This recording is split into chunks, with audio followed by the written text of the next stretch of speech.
Pemirsa, sementara itu untuk mengantisipasi penyebaran virus PMK pada ternak warga, Dishub Bun Banyu Asin mendirikan posko pengaduan PMK. Di posko tersebut terdapat petugas yang terdiri dari dokter hewan, sehingga akan langsung bergerak cepat jika ada peternak menemukan hewan mereka bergejala mirip PMK.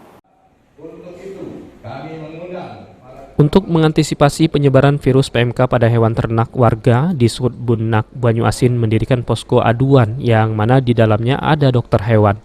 Menurut Kadis Bunak Banyu Asin Edil Fitriadi, dalam pengarahan dan informasi terkait identifikasi virus PMK pada ternak yang dihadiri oleh puluhan peternak dan penjual sapi dan kambing di Kabupaten Banyu Asin.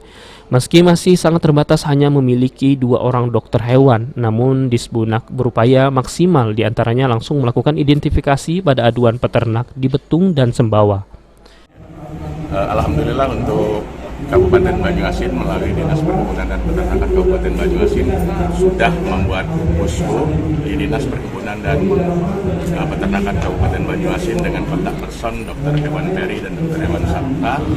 Dan untuk mengantisipasi PMK itu juga kita sudah salah satunya sudah mengadakan sosialisasi tentang penanggulangan ataupun antisipasi penyakit PMK yang dilaksanakan pada hari ini di SMK Sembawa. Nah, untuk lalu lintas itu Polres tadi sudah disampaikan pada kami bahwa mereka juga sudah melakukan pengecekan untuk lalu lintas peredaran sapi yang masuk maupun keluar Banyu Asin. Sementara itu terkait kebijakan diwajibkannya setiap peternak mengantongi izin dari pemerintah Kabupaten Banyu Asin jika peternak ingin menjual hewannya lintas kecamatan, peternak mengaku masih sangat keberatan.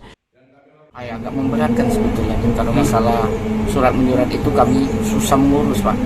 Masalahnya kami ini jauh dari kabupaten, Pak. Kalau memang benar itu surat harus dari kabupaten, kami merasa kesulitan, Pak.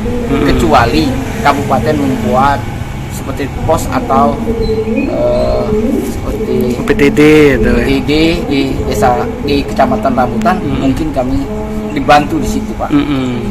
Nah, terkait dengan PMK ini sudah ada upaya kita lah untuk menjaga sapi-sapi kita biar sehat. Sejauh ini kami sudah ada upaya, Pak. Berhubung sapi-sapi kami di desa Rambutan itu sejauh ini belum ada bentuk-bentuk penyakit seperti itu, Pak. Hingga saat ini posko PMK Banyu Asin belum menemukan kasus pertama PMK pada hewan ternak warga. Sulaiman, PAL TV.